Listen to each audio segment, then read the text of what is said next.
ನಮಸ್ಕಾರ ಎಲ್ಲರಿಗೂ.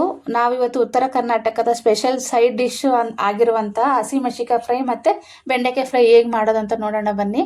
ಫಸ್ಟಿಗೆ 1 ಸ್ಪೂನ್ ಜೀರಿಗೆ ತೊಗೋತಾ ಇದ್ದೀನಿ, 1 ಸ್ಪೂನ್ ಮೆಂತ್ಯ. ಇದನ್ನು ಚೆನ್ನಾಗಿ ಬಿಸಿ ಮಾಡ್ಕೊಳ್ಳಿ. ಅಂದರೆ ಬರೀ ಡ್ರೈ ಆಗೇ ಫ್ರೈ ಮಾಡ್ಕೊಳ್ಳಿ, ಎಣ್ಣೆ ಏನು ಹಾಕ್ಬೇಡಿ. ಫ್ರೈ ಮಾಡಿಕೊಂಡು ಇದನ್ನು ಮಿಕ್ಸಿ ಜಾರಿಗೆ ಹಾಕ್ಕೊಂಡು ಸಣ್ಣ ಗ್ರೈಂಡ್ ಮಾಡ್ಕೊಳ್ಳಿ. ಸಣ್ಣ ಗ್ರೈಂಡ್ ಮಾಡ್ಕೊಂಡು ಇಷ್ಟು ಗ್ರೈಂಡ್ ಆಗಿರಬೇಕು. ಇದಕ್ಕೆ 1 ಸ್ಪೂನ್ ಉಪ್ಪು, ಎಷ್ಟು ಬೇಕೋ ಅಷ್ಟು ರುಚಿ, ನೀವು ಎಷ್ಟು ಮಾಡ್ತೀರೋ ಅದು ತಕ್ಕನಂಗೆ ಹಾಕ್ಕೊಳ್ಳಿ. ಸ್ವಲ್ಪ ಅರಿಶಿನ ಹಾಕಿ ಕಲಿಸ್ಕೊಂಡು ಈಗ ಹಸಿಮೆಣ್ಸಿಕಾಯಿ ನಾನು ಒಂದು 1/4 kg ಕಡಿಮೆನೇ ತೊಗೊಂಡಿದ್ದೀನಿ.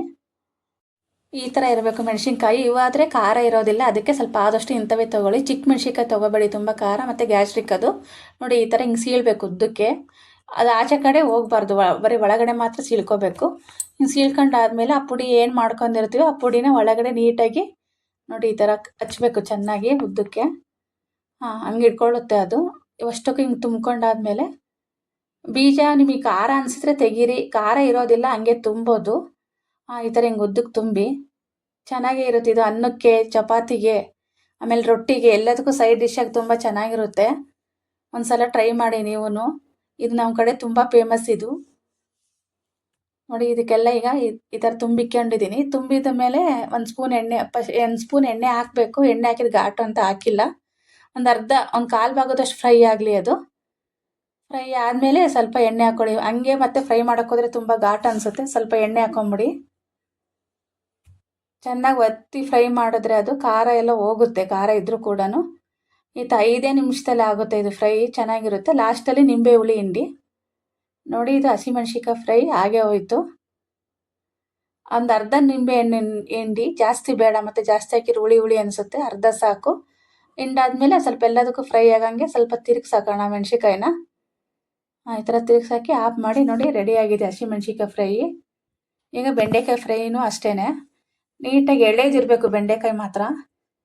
ರೊಟ್ಟಿಗೆ ಆಗಲಿ ಚಪಾತಿಗೆ ಆಗಲಿ ನಾವು ಒಂದೊಂದು ಪಲ್ಯ ಮಾಡ್ಕೊಂಡು ಈ ಥರ ಒಂದೊಂದು ಸೈಡ್ ಡಿಶ್ ಮಾಡ್ಕೊಂಡ್ರೆ ಸೂಪರಾಗೇ ಇರುತ್ತೆ. ಇಲ್ಲಾಂದ್ರೆ ಅನ್ನ ರಸಂ ಮಾಡಿದಾಗ ಸೈಡ್ ಡಿಶ್ ಏನಾರು ಬೇಕು ಅಂದಾಗೂ ಇದು ಮಾಡ್ಕೋಬೋದು, ತುಂಬ ಚೆನ್ನಾಗಿರುತ್ತೆ. ನೋಡಿ ಎಳೆವಿರ್ಬೇಕು ಈ ಥರ, ಬೆಂಡೆಕಾಯಿ ಎಳೆದಿರಬೇಕು. ತೀರಾ ಬಲ್ತಿದ್ರೆ ಚೆನ್ನಾಗಿರಲ್ಲ, ಅದು ಎಣ್ಣೆಲೇ ಫ್ರೈ ಆಗೋದ್ರಿಂದ ತೆಳ್ಳಗಿರಬೇಕು.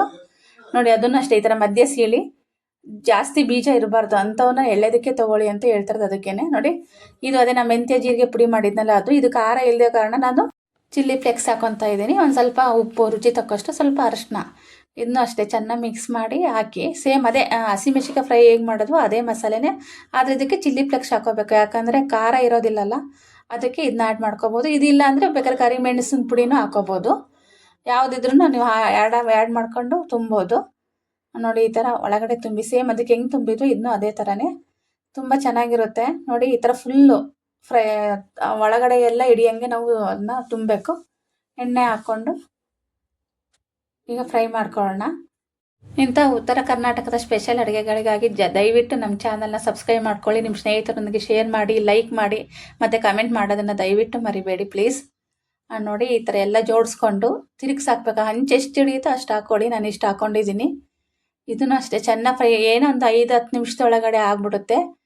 ತುಂಬ ಚೆನ್ನಾಗಿರುತ್ತೆ ಟೇಸ್ಟ್ ಮಾತ್ರ. ಬರೀ ಯಾವಾಗಲೂ ಅನ್ನ ಸಾರು ಅದಷ್ಟೇ ತಿಂದು ಬೇಜಾರಾದಾಗ, ಒಂದೇ ಥರ ಪಲ್ಯ ತಿಂದ ಬೇಜಾರಾದಾಗ ನಾವು ಇದನ್ನ ಮಾಡ್ಕೋಬೋದು. ತುಂಬ ಚೆನ್ನಾಗಿರುತ್ತೆ. ಲಿಡ್ ಮುಚ್ಚಿ ಒಂದು 5 ನಿಮಿಷ, ಒಂದು 2 ನಿಮಿಷನಾದರೂ ಬೇಯಿಸ್ಕೊಳ್ಳಿ. ನೋಡಿ ಅದೆಲ್ಲ ಮೆತ್ತಗಾಗಿರುತ್ತೆ. ಲಿಡ್ ಮುಚ್ಚಿದ ತಕ್ಷಣ ಚೆನ್ನಾಗಿ ಫ್ರೈ ಆಗುತ್ತೆ. ಈ ಉತ್ತರ ಕರ್ನಾಟಕ ಸ್ಪೆಷಲ್ ಈ ರೊಟ್ಟಿ ಆಗಿರ್ಬೋದು, ಚಟ್ನಿ ಪುಡಿ ಆಗಿರ್ಬೋದು, ಈ ಎಣ್ಣೆ ಬದನೆಕಾಯಿ ಏನಾದರೂ ನಿಮಗೆ ಬೇಕಿದ್ರೆ ಸ್ಕ್ರೀನ್ ಮೇಲೆ ಬರ್ತಿರೋವಂಥ ನಂಬರ್ಗೆ ಫೋನ್ ಮಾಡಿ. ಮತ್ತು ವೆಜ್ಜು ನಾನ್ ವೆಜ್ ಎರಡೂ ಮಾಡಿಕೊಡ್ತೀವಿ. ಆಮೇಲೆ ಎಲ್ಲ ಥರದ ಚಟ್ನಿ ಪುಡಿಗಳು, ಆಮೇಲೆ ಇದು ಮಾಡೋಣ ಉದ್ದಿನ ಹಿಟ್ಟು, ಜೋಳದ ಹಿಟ್ಟು, ಆಮೇಲೆ ಗೋಧಿ ನುಚ್ಚು ಉಪ್ಪಿಟ್ಟಿಗೆ ಅಂತಲೇ ಮಾಡ್ತಾರೆ. ಇದೆಲ್ಲ ಹೆಲ್ತಿಗೆ ತುಂಬ ಒಳ್ಳೆಯದಿರುತ್ತೆ. ಸ್ಕ್ರೀನ್ ಮೇಲೆ ಕಾಣಿಸುವಂಥ ನಂಬರ್ಗೆ ಕಾಂಟ್ಯಾಕ್ಟ್ ಮಾಡಿ. ಇದು ಕೊನೆಯವರೆಗೂ ವಿಡಿಯೋ ನೋಡಿದ್ದಕ್ಕೆ ಧನ್ಯವಾದಗಳು. ಇದೇ ರೀತಿ ಸಪೋರ್ಟ್ ಮಾಡಿ. ನೋಡಿ ಈಗ ಸ್ಪೆಷಲ್ ಆಗಿರುತ್ತೆ ಬೆಂಡೆಕಾಯಿ ಸೂಪರಾಗಿ ರೆಡಿ ಆಗಿದೆ.